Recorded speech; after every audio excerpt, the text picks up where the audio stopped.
नमस्कार, હું આદર્શ છું. વેલકમ ટુ આદર્શ એજ્યુકેશન સોસાયટી.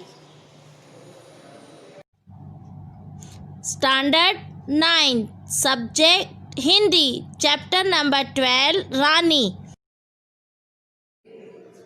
सुप्रभात बाल मित्रों, आइए अब हम पाठ को आगे बढ़ाते हैं.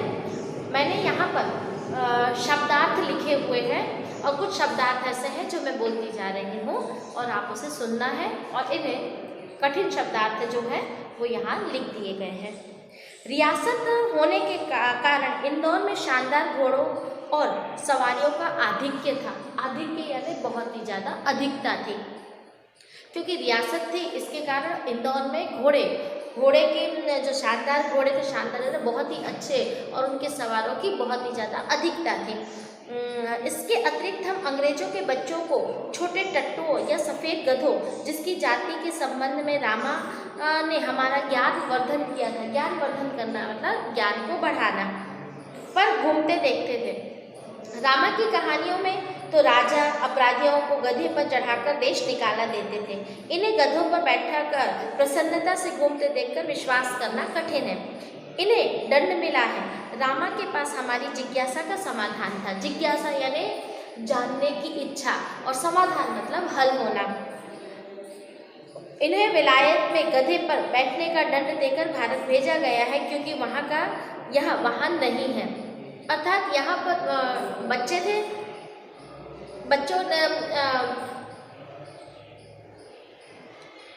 अंग्रेज के बच्चे थे. वह किस पर? टट्टू, सफ़ेद टट्टू यानी सफ़ेद गधे पर घूमते हुए देखा था.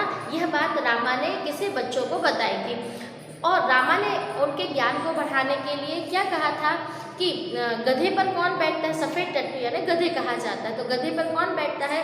जिसे सजा दी जाती है वही गधे पर बैठते हैं. तब यहाँ पर कहा कि इतनी बहुत ही अच्छे से प्रसन्नतापूर्वक गधे पर बैठते हुए घूमते हुए उन्होंने आज तक कभी किसी को नहीं देखा. तब रामा है उनके ज्ञान को और बढ़ाता हुआ कहता है कि वहाँ पर सफ़ेद टट्टू वाहन नहीं होते हैं, इसीलिए उन्हें गधे पर बैठाकर भारत भेज दिया गया है. इस तरह वो बच्चों की जिज्ञासा की पूर्ति करता है. एक दिन हम तीनों ने बाबूजी से मौखिक स्मृति पत्र दिया कि हमारे पास छोटा सा घोड़ा ना रहना अन्याय की बात है. अब यहाँ पर मौखिक यानी जबानी, पिताजी के सामने जबानी उन्होंने बोला. स्मृति पत्र मतलब उन्हें याद दिलाया कि हमारे पास घोड़ा ना होना हमारे साथ बहुत बड़ा अन्याय है. हमारे पास तो घोड़ा होना ही चाहिए. ये बात किसे? बच्चों ने अपने पिताजी को याद दिलाई.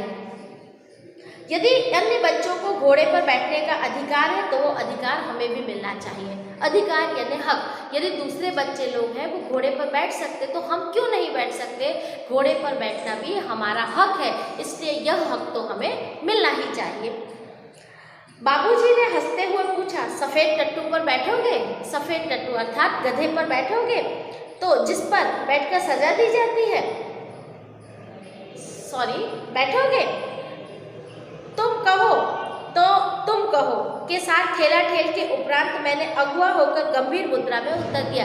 जब पिताजी के द्वारा प्रश्न पूछा गया कि आपको घोड़ा चाहिए तो क्या आप सफ़ेद टट्टू पर बैठना पसंद करोगे, जैसे ही सफ़ेद टट्टू की बात आई तो सारे बच्चे एक दूसरे के ऊपर बात को डालने लगे. टाल मटोल करना मतलब एक दूसरे के ऊपर डाल देना बात को, भीड़ भाड़ में एक दूसरे के पास ऑन करते जाना. के उपरांत मैंने अगुआ यानी आगे होकर गंभीर मुद्रा में यानी बहुत ही ज़्यादा गंभीर बनकर कहा कि सफ़ेद टट्टू तो गधा होता है और गधे पर बैठकर तो मात्र सजा दी जा सकती है. ऐसे व्यक्ति गधे पर बैठाया जाता है, ऐसे व्यक्ति को जिसे सजा प्राप्त हो. तो क्या हम इस सफ़ेद टट्टू पर बैठेंगे? इनडायरेक्टली उन्होंने अपनी इच्छा जाहिर कर दी कि सफ़ेद टट्टू यानी गधा होता है और गधे पर वही व्यक्ति बैठाया जाता है जिसे सजा प्राप्त हो. यह बात उन्होंने अपने पिताजी को बता दी. पता नहीं हमारे ज्ञान के वज्र स्तोत्र रामा को बाबूजी ने डांटा या नहीं, परंतु कुछ दिन बाद हमने देखा कि एक छोटा सा चॉकलेटी रंग का टट्टू आंगन में पश्चिम वाले बरामदे में बांधा गया. वज्र स्तोत्र यानी सदा बहने वाला, ज्ञान का सदा बहने वाली जो सरिता स्तोत्र है वो रामा था उनका, और उन्होंने उसके जब उन्होंने यह बात बताई तो पिताजी ने उसे डांटा या नहीं डांटा यह बात बच्चों को पता नहीं चली, परंतु कुछ दिनों बाद चॉकलेटी कलर की जो टट्टू है वह उनके बरामदे यानी जो खुला हिस्सा होता है आंगन का, वहाँ पर पश्चिम की तरफ उन्हें बंधा हुआ दिखाई दिया। बरामदा तो घोड़े बांधने के लिए बनाया ही नहीं गया था, अतः बाहर से टट्टू को लाने के लिए दीवार में से एक नया दरवाजा लगाया गया। उसकी मालिश करने के तथा खाने पीने और घूमने आदि की देखरेख के लिए छुट्टन नाम का साइज रखा। साइज यानी घोड़े की देखभाल करने वाला नौकर। जिस बारामदे में उसे रखा गया था वो बारामदा पूरी तरह से पैक था, अर्थात उस घोड़े को वहाँ पर नहीं लाया जा सकता था। तो घोड़े को लाने के लिए, घोड़ी यानी जो लेकर आए थे उसे लाने के लिए वहाँ पर एक दरवाज़ा बनाया गया और उसके बाद उसे अंदर लाया गया और उसकी देखभाल करने के लिए स्पेशली साइज यानी घोड़े की जो देखभाल करने वाला जो नौकर होता है उसको भी रखा गया, जो उसके दाना पानी देता था, नहलाता था, खिलाता था, यह उसका काम था।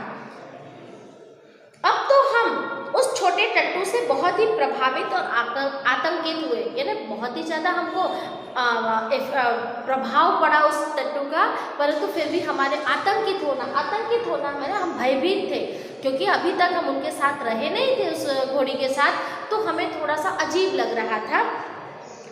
हमारे तथा हमारे अन्य जीवों के लिए ना मकान में कोई परिवर्तन हुआ और ना ही विशेष प्रकार का नौकर रखा गया, क्योंकि हमें भय क्यों लग रहा था कि अभी तक हमारे पास जो भी जानवर थे, पशु थे, उनके लिए स्पेशली कोई जगह नहीं बनाई गई थी रहने के लिए और न ही कोई नौकर अपॉइंट किया गया था उनकी देखभाल करने के लिए, परंतु रानी के लिए स्पेशली चॉकलेटी कलर के टट्टू के लिए बरामदे में दरवाज़ा बनाया गया, वहाँ से उसे अंदर लेकर आया गया और एक नौकर को भी रखा गया। यह बात उन्हें आतंकित कर रही थी, भय कर रही थी कि ऐसा क्यों हो रहा है।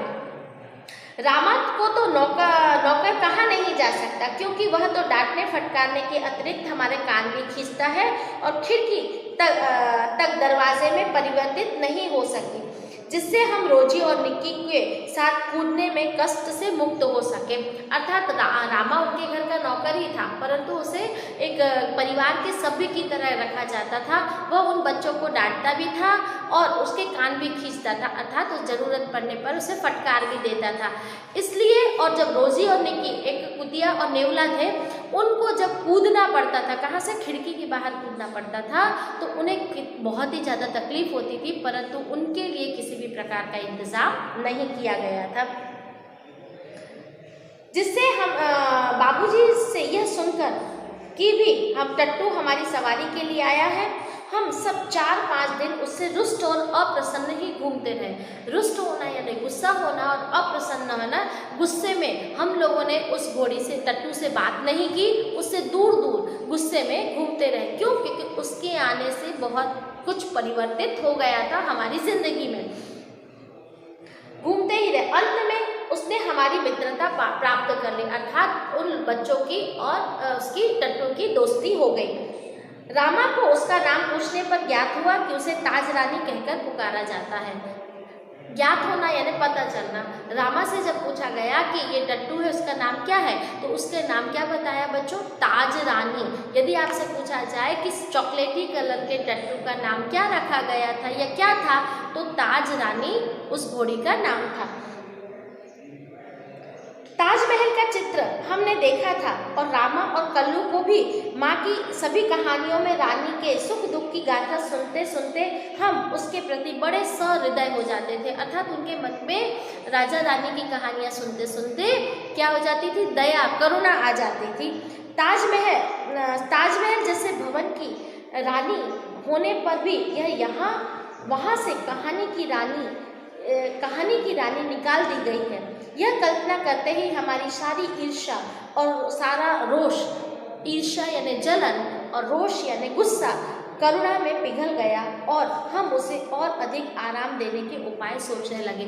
ताज रानी, ताज की रानी यानी जब उसका नाम था तो वो किस तरह की जगह पर रहती होगी, वहाँ से उसे क्यों निकाल दिया गया, यह बच्चों के लिए प्रश्न का विषय था।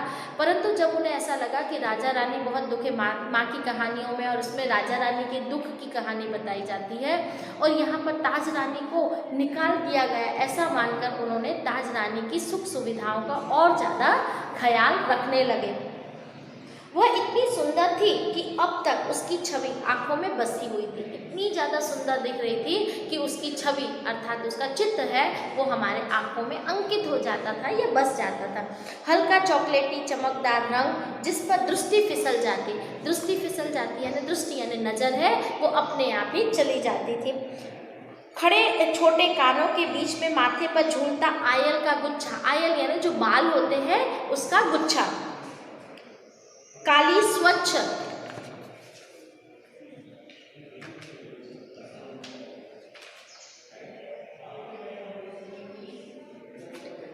और पारदर्शी आंखें, स्वच्छ पारदर्शी यानी जिसके आर पार देखा जा सके वैसी आंखें, लाल नथुने जिन्हें फुला फुला कर चारों ओर की गंध लेती थी। यहाँ पर बच्चों टट्टू, चॉकलेटी कलर का टट्टू अर्थात घोड़ी के रंग रूप का वर्णन बताया गया है। उसके दांत और लाल जीभ की झलक देते हुए गुलाबी ओठों वाला लंबा मुंह जो लोहे चबाते रहने में शत विक्षिप्त हो गया था, मतलब बार बार जो उसके लगाम डाली जाती है जिसके कारण ये लोहे का जो चबा चबा कर वो बहुत ही ज़्यादा नुकसान हो गया था, उसे हानि पहुंची हुई थी, नहीं होता था। ऊंचाई के अनुपात से पीठ की चौड़ाई अधिक थी, उसकी जो ऊंचाई थी यानी उसकी जो ऊंचा था उसके हिसाब से उसकी चौड़ाई बहुत ही ज़्यादा थी। सुडोल मजबूत और सघन पूंछ, सुडोल यानी बहुत ही अच्छी मजबूत और सघन यानी बहुत ही ज़्यादा घनी उसकी पूंछ थी और जो मक्खियाँ उड़ाने के क्रम में मोर छल के समान उड़ती और गिरती थी। मोर छल मान मोर पंख जैसे उड़ता और गिरता है उसी तरह वो मक्खियाँ हैं वो उस पूंछ के सहारे से उड़ाती थी। उस समय यह सब समझने की बुद्धि नहीं थी, परंतु उस इतने दीर्घ काल के उपरांत स्मृति मतलब यादों के उस झरोखे में वे रेखाएं ऐसी उभर आती थी जिससे जैसे किसी अदृश्य स्याही, अदृश्य मतलब गायब हुई स्याही से लिखे अक्षर अग्नि के ताप से प्रत्यक्ष होने लगे। मतलब जब हमारी कोई बात हमारे दिमाग में बैठ जाती, यादों में चली जाती है और जब कभी हमारी याद उसी बात पर हमें जब याद आती है तब मानो ऐसा लगता है कि उस जो अदृश्य अक्षर है, जो अक्षर जो हमें दिखाई नहीं दे रहे हैं वो किसी अग्नि के ताप से सामने उभर कर आने लगते हैं और उन हम अक्षरों को देख सकते हैं। Thank you for joining us.